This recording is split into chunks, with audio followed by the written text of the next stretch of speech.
সে কথিত আছে যে পীর ধরা ফরজ, পীর না ধরলে মৃত্যুর সময় শয়তান এসে তার পীর রূপে সামনে চলে আসে।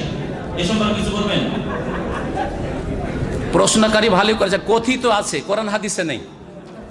পীর ধরা ফরজ কথিত আছে মানে লোকেরা বলে, এটা মানুষের কথা, এটা আল্লাহর কথা না, রসুলের কথা না। আল্লাহ এবং রসুলের কথা হচ্ছে যে তারা তৌফিকুম আমরাইন, দুটো জিনিসকে ধরা ফরজ, দুটো জিনিসকে ধরা ফরজ। দুটো জিনিস ছেড়ে গেলাম, লান তাদিল্লু মা তামাসসাকতুম বিহিমা, যতদিন ধরে থাকবে দুটো জিনিসকে ততদিন তোমরা পথভ্রষ্ট হবে না। কিতাবুল্লাহ, কোরআনে কারীম আর রসুল সুন্নাত। এই কথা তো নবী বলেননি যে যতদিন পীর ধরে থাকবে ততদিন নাজাত পাবে, এ কথা বলেননি। হ্যাঁ, পীর না ধরলে শয়তান বিভ্রান্ত করে দিবে, এগুলি মানুষের বানানো কথা।